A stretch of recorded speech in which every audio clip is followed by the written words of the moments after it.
Bulan bersinar terang dan menyinari lautan air yang hitam. Kabut tebal menyelimuti di atasnya dalam keheningan yang meresahkan. Tiba-tiba, keheningan ini pecah akibat derit papan kayu yang kemudian diikuti oleh riak ombak. Menembus kabut, kamu melihat sesosok kapal besar tua. Lambungnya berkarat dan hawa dingin yang aneh datang darinya. Tapi yang paling meresahkan adalah tidak ada orang di deknya.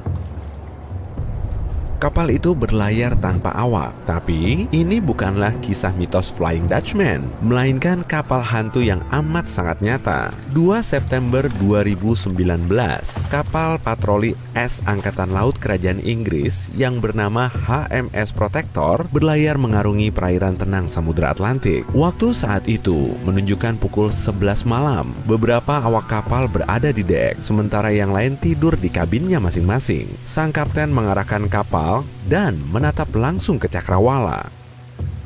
Langit diterangi cahaya fajar jingga dan awan mengembang di kejauhan. Tiba-tiba, di balik pemandangan yang indah ini, salah satu pelaut memperhatikan siluet hitam dari kapal tidak dikenal. Sang kapten memperlambat dan mengarahkan kapalnya agak lebih dekat ke kapal misterius itu. Ini adalah kapal kargo tua dengan panjang 75 meter.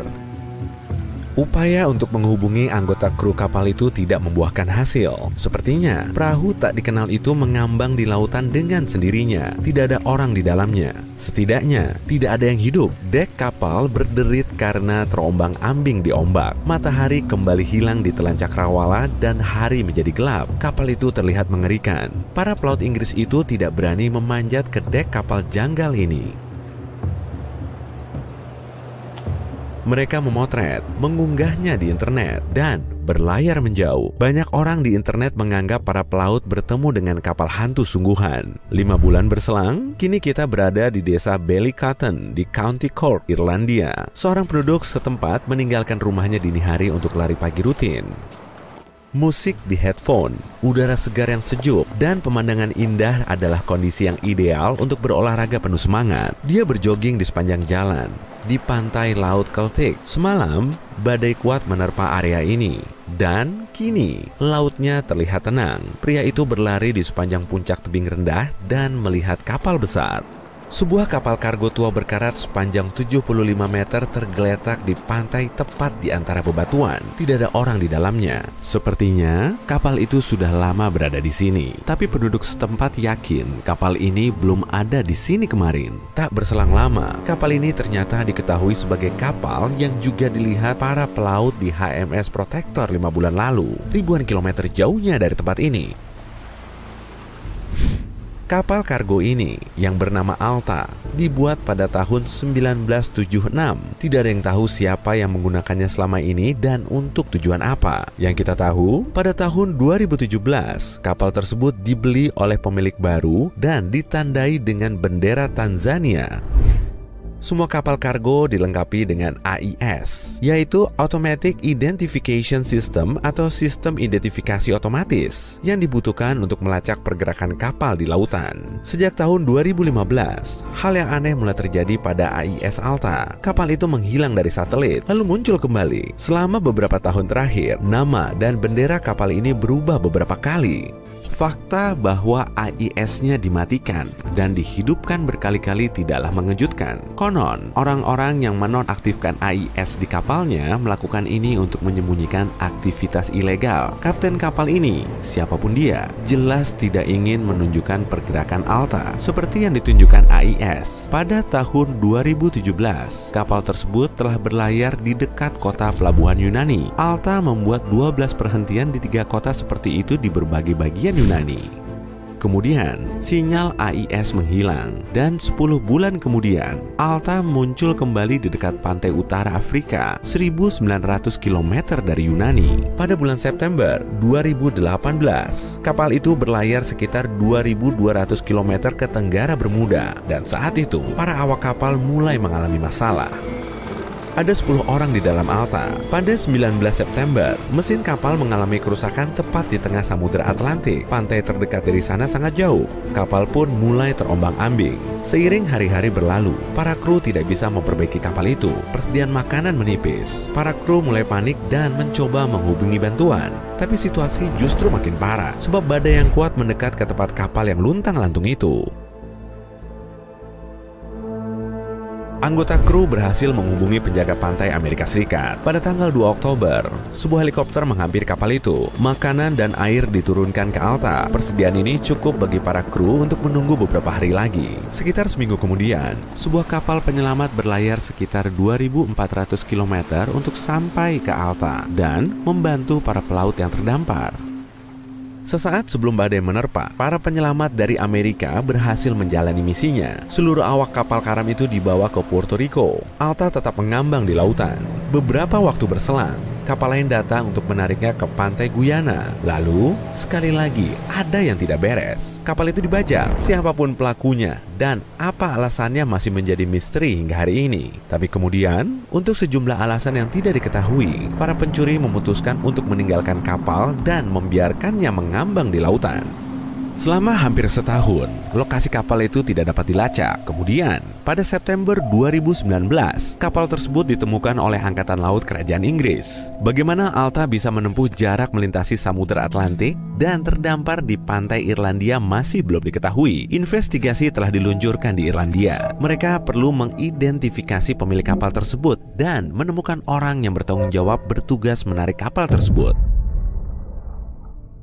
Tapi belum ada petunjuk yang ditemukan. Suatu ketika, orang yang tidak dikenal menelepon pihak berwenang Irlandia dan memperkenalkan dirinya sebagai pemilik kapal itu, tetapi tidak memberikan bukti apapun. Sejumlah barel minyak ditemukan di atas Alta. Untuk membongkar kapal tersebut, pihak berwenang Irlandia perlu mengeluarkan dana sekitar 10 juta euro. Penduduk lokal juga terganggu oleh bangkai kapal itu. Logam yang berkarat berdampak buruk bagi lingkungan.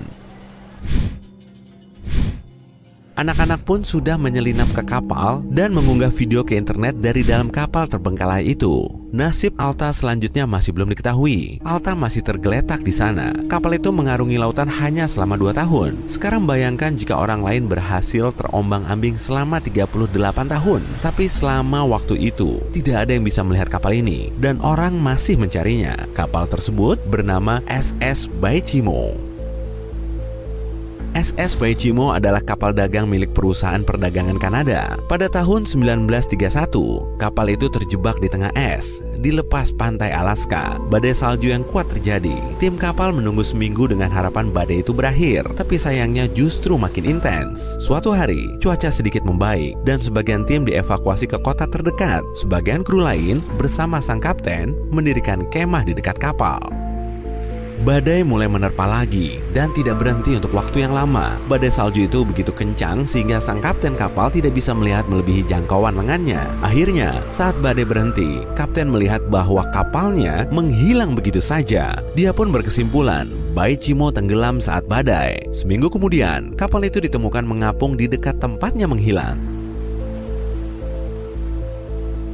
Lambung kapal itu rusak parah sehingga tidak aman untuk dipakai berlayar lagi. Sang kapten memutuskan untuk meninggalkan kapalnya. Namun, kapal itu tidak tenggelam. Selama 38 tahun setelahnya, kapal ini mengapung ke berbagai titik di sepanjang pantai Alaska. Beberapa kali, orang naik ke kapal tersebut, termasuk penduduk asli Alaska dan sekelompok peneliti. Upaya untuk menyelamatkan kapal itu dari laut berakhir dengan kegagalan.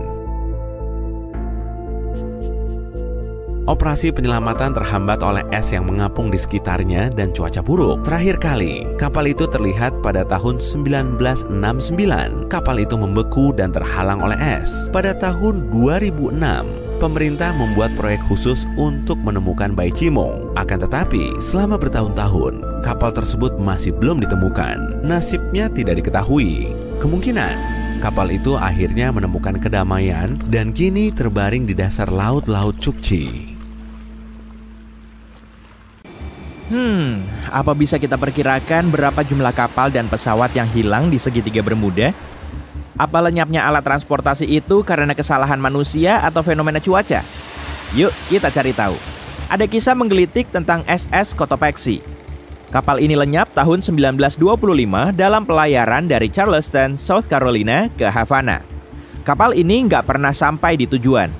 Bertahun-tahun kemudian, di tahun 1980-an, sebuah bangkai kapal ditemukan 65 km di lepas pantai Augustine, Florida. Karena para spesialis nggak bisa menentukan secara pasti kapal apa itu dan dari mana asalnya, mereka menjulukinya bangkai kapal beruang. Butuh kerja bertahun-tahun lagi yang terutama dilakukan oleh ahli biologi kelautan untuk mengenali bahwa ini memang bangkai SS Cotopaxi yang hilang. Ini dikonfirmasi bulan Januari 2020. Bagaimana kapal itu muncul lagi begitu saja dan bagaimana ia sampai di sana sebab bangkai kapal misterius ini bahkan enggak di segitiga Bermuda. Yuk kita lihat siapa penemu istilah segitiga Bermuda ini. Apa kamu benar-benar bisa nunjukin segitiga ini di peta? Enggak, ini juga bukan lokasi yang diakui secara resmi. Segitiga Bermuda enggak muncul di peta dunia manapun. Tak seorang pun yang sepakat tentang batas pastinya. Yang ada cuma asumsi dengan perkiraan luas area seluruhnya antara 1.300.000 sampai 3.900.000 km persegi. Menurut semua perkiraan, area itu samar-samar membentuk segitiga. Di tahun 1964, seorang penulis Amerika bernama Vincent Hayes Geddes untuk pertama kali menemukan ide ini saat menulis artikel untuk majalah Argosy. Dia memakai nama segitiga Bermuda untuk menggambarkan area berbentuk segitiga yang telah menghancurkan ratusan kapal dan pesawat tanpa jejak. Sulit sekali memperoleh jumlah kapal dan pesawat yang hilang sebab beberapa kapal dan pesawat hilang tanpa jejak. Bangkainya enggak ditemukan di wilayah itu. Tapi kisah-kisah yang tercatat bisa membantu kita. Legenda tentang segitiga Bermuda kembali ke abad ke-15, seperti kisah penjelajah Italia Christopher Columbus. Saat berlayar di perairan Atlantik, dia melewati lokasi ini di akhir tahun 1400-an. Di tempat yang sekarang kita kenal sebagai segitiga Bermuda, dia lihat nyala api sangat besar yang kelihatannya baru saja jatuh ke laut. Lalu, dia lihat kilatan sinar aneh di kejauhan di lokasi yang sama persis. Kayak banyak pelaut lain, sejak saat itu kompasnya jadi tak berfungsi. Penerbangan 19, sebuah pesawat angkatan laut dalam jadwal rutinnya di tahun 1945 juga memulai legenda segitiga Bermuda. Pesawat ini dipimpin Letnan Charles Taylor dan tercatat dia tersesat di segitiga itu tanpa alasan. Karena saat itu para pilot belum punya GPS, mereka harus mempercayai kompas dan mencatat bagaimana mereka telah terbang ke arah tertentu dengan kecepatan itu. Enggak lama setelah tugasnya selesai, kedua kompas di atas pesawat itu menjadi rusak. Berbagai catatan yang ditemukan setelah lenyapnya pesawat itu juga mengindikasikan Taylor nggak punya arloji di hari itu. Laporan pertama menyatakan bahwa penyebab kejadian nahas ini adalah kesalahan pilot. Tapi karena orang nggak puas dengan hasil ini, maka diubah menjadi penyebab atau alasan tak diketahui setelah beberapa ulasan. Seorang pilot yang selamat bernama Bruce Gernon bilang dia melewati kabut elektronik saat berada di atas segitiga itu, membuat perjalanannya menembus waktu. Di tahun 1970, saat insiden ini terjadi, dia sedang menerbangkan pesawatnya saat pesawat itu dikelilingi dua awan raksasa yang membentuk pusaran dan spiral.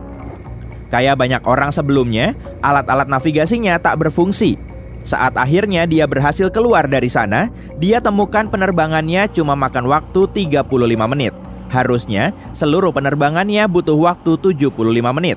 Karena dia nggak punya alasan masuk akal lain untuk hal yang dialaminya, dia percaya dia telah didorong menembus waktu. Bukan cuma awan aneh yang kelihatan di atas segitiga Bermuda. Di tahun 2014, seorang pilot teringat hampir menabrak objek terbang yang tak bisa dikenalnya sebagai apapun.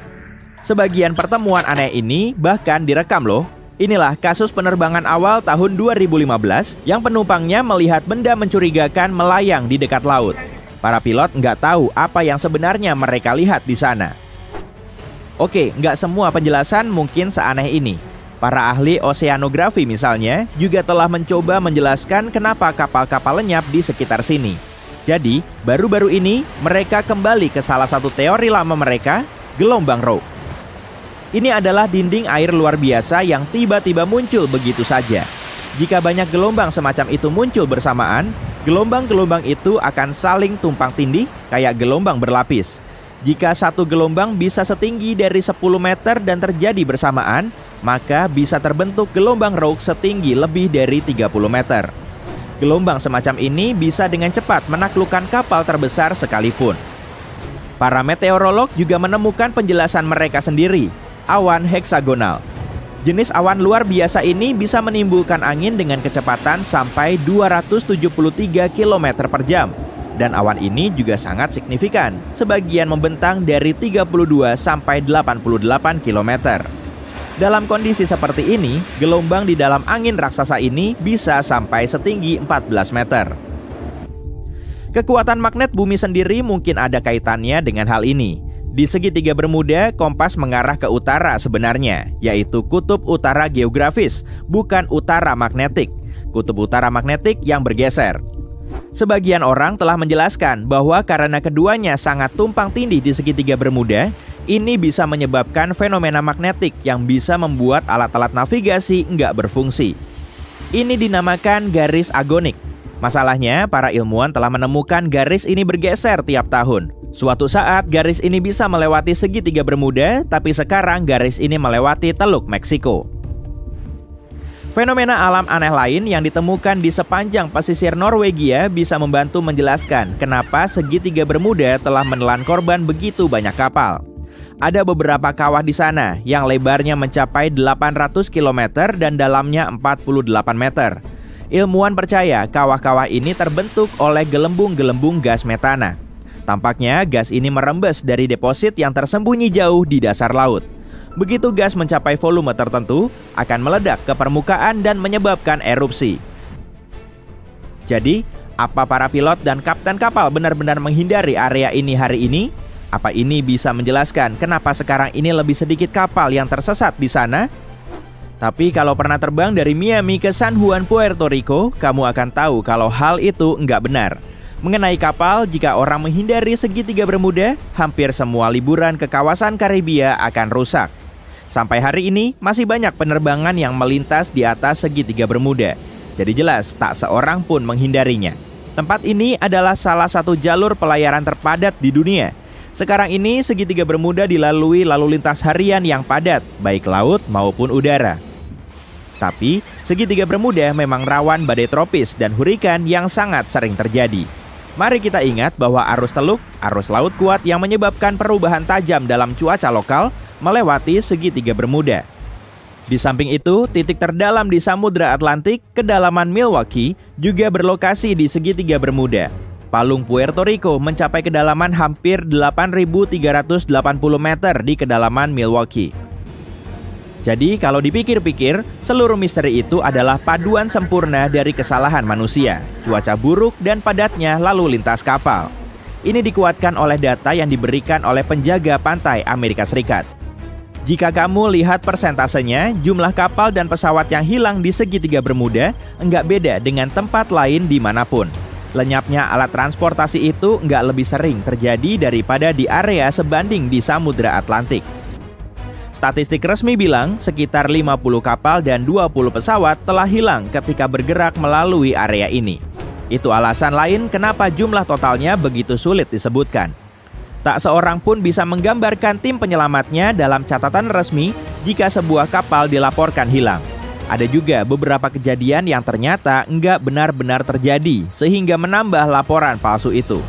Seperti kejadian di tahun 1937 di lepas Daytona Beach, Florida, yang mengejutkan bahwa surat kabar setempat enggak pernah mengungkap apapun tentang itu.